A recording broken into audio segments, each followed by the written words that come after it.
Halo pemirsa GPR TV dari Sabang sampai Merauke, dari Biangas hingga Pulau Rote.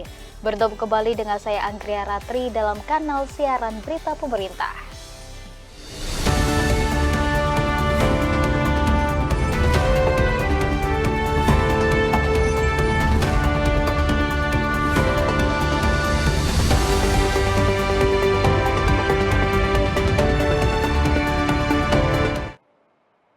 Pemirsa, kita ke informasi yang pertama. Pembentukan Kementerian Komunikasi dan Digital menjadi bukti komitmen pemerintahan Prabowo Subianto dan Gibran Raka Buming Raka untuk mempercepat transformasi digital nasional. Wakil Menteri Komdigi Nezar Patria menyatakan perubahan nama Kementerian Komunikasi dan Informatika menjadi Kementerian Komunikasi dan Digital menunjukkan komitmen pemerintah dalam mendukung digitalisasi di seluruh Indonesia.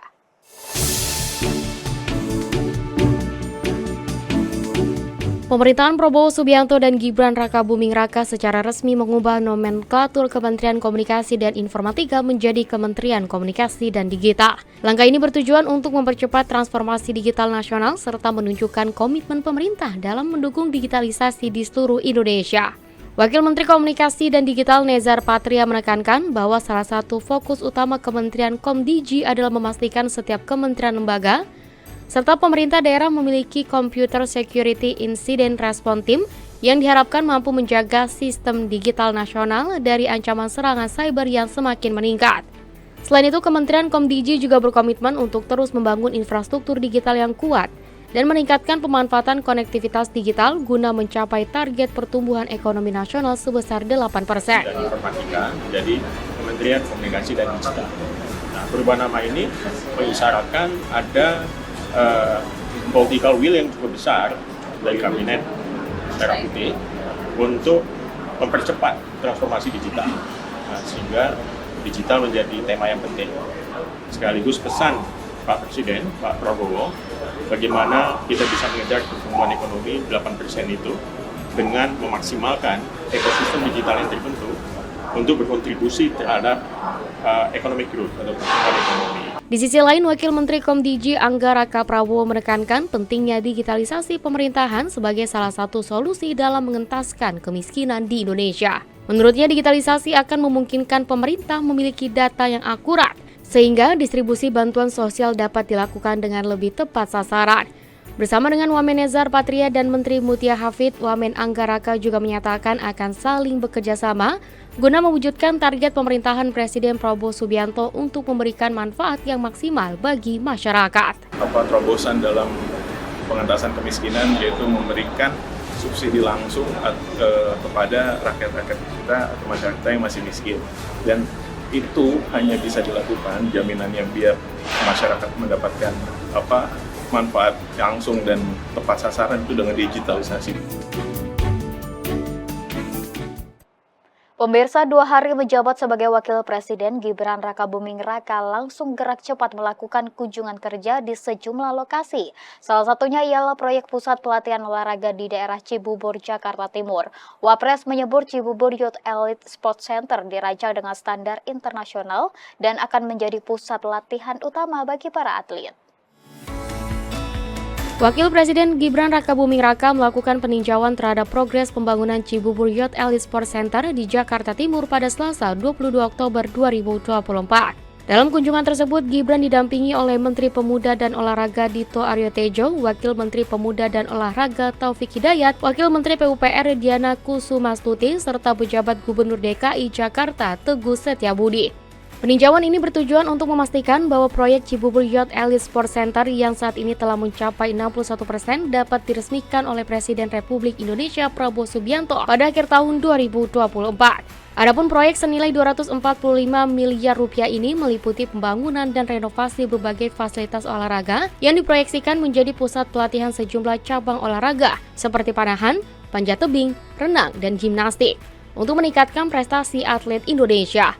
Wapres menyebut sport center ini dirancang dengan standar internasional dan akan menjadi pusat latihan utama bagi para atlet. Yang insya Allah nanti akan selesai di akhir Desember. Sekali lagi ini adalah proyek yang sangat strategis karena sekali lagi ini penting sekali untuk nanti ke depan untuk peningkatan prestasi-prestasi atlet. Jadi sudah tidak ada alasan lagi Tidak ya, ada Pak alasan lagi nanti Menpora ya. tempat latihan kurang Tempat layak. latihannya cukup, nanti kita tinggal genjot prestasinya aja. Sementara itu, Menpora Dito Aryo Tejo menambahkan pada Cibubur Youth Elite Sports Center tidak hanya terdapat fasilitas untuk 9 olahraga namun juga fase berikutnya. Keberadaan Rumah Sakit Olahraga Nasional yang berada tepat di samping Cibubur Youth Elite Sports Center bakal dimaksimalkan sebagai pusat sport science. Jadi pastinya Cibubur Youth Talent Center ini kita mengejar bagaimana menuju Olimpiade 2028 ini semua cabang olahraga prioritas yang disiapkan untuk Olimpik nanti ini sudah memiliki fasilitas latihan yang standar dunia. Jadi seperti tadi saya sampaikan ada weightlifting, ada gimnastik, ada panjat tebing, ada renang, badminton, sepak bola, dan bela diri. Ini kita harapkan benar-benar terfokus di sini karena selain ada fasilitasnya ada dormitory-nya juga. Dan nanti juga ada sekolahnya juga.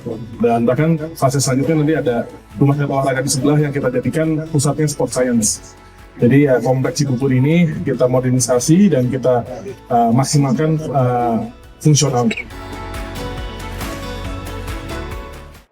Pemirsa, Badan Pengawas Obat dan Makanan mengajak dan mendukung partisipasi para pelaku UMKM kuliner untuk memproduksi pangan olahan Nusantara dengan tahap sterilisasi pada proses produksinya.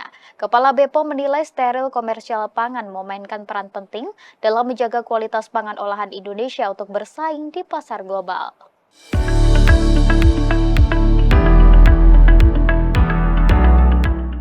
Badan Pengawas Obat dan Makanan mengatakan bahwa pangan steril komersial merupakan salah satu langkah strategis untuk menjadikan Indonesia sebagai lumbung pangan hingga ke tingkat global, seperti yang diamanatkan Presiden Prabowo Subianto.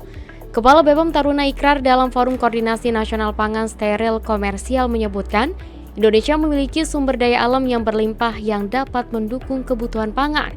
Dan dengan sterilisasi pangan, maka masa kadaluarsa dapat diperlama dan makanan tidak terbuang percuma. Taruna juga menyebutkan dengan melakukan sterilisasi pangan, maka aroma, kekasan, serta resep dapat terjaga dengan baik dan mampu menjadi potensi ekonomi yang besar untuk meningkatkan pertumbuhan UMKM di Indonesia. Terkait hal tersebut, salah satu pesan dari Presiden Prabowo adalah memperhatikan UMKM termasuk UMKM pangan, karena merupakan salah satu modal untuk menjadi negara maju. Ia menyebutkan dari uang negara sebesar 18.000 triliun rupiah per tahunnya, 50% datang dari UMKM. Oleh karena itu, BPOM mendukung UMKM pangan dalam hal sterilisasi dengan cara memberikan pendampingan teknologi serta pemberian sertifikat cara pembuatan pangan yang baik. Pelaksanaan. Oleh karena itu, Badan POM berkomitmen untuk meningkatkan UMKM ini. Caranya dengan 3 yang kita bisa lakukan. Pertama, membantu pendampingan. Kan banyak sekali UMKM kita ini, 1,7 juta seluruh Indonesia.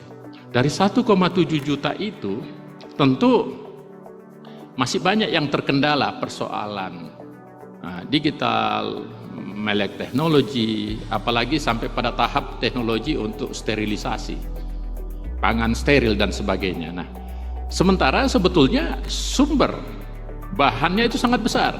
Kalau kita bisa hitung, banyak sekali yang bisa meningkat. Pemirsa, rapat paripurna DPR RI ke-5 masa sidang 1 tahun sidang 2024-2025 menetapkan ruang lingkup tugas mitra kerja 13 komisi di DPR RI.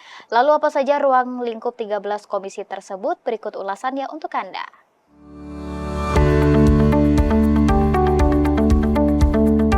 Dalam upaya memperkuat sinergi dengan lembaga-lembaga terkait, Dewan Perwakilan Rakyat Republik Indonesia secara resmi menetapkan mitra kerja untuk 13 komisi dalam rapat paripurna ke-5 masa sidang 1 tahun sidang 2024-2025. Rapat yang digelar di Gedung Nusantara 2 Kompleks Parlemen Senayan, Jakarta pada Selasa 22 Oktober 2024 tersebut dipimpin langsung oleh Ketua DPR RI Puan Maharani. Penetapan mitra kerja ini menjadi langkah strategis untuk memastikan setiap komisi memiliki landasan kuat dalam menjalankan fungsi legislasi, pengawasan, dan anggaran. Adapun ke-13 komisi memiliki ruang lingkup sebagai berikut.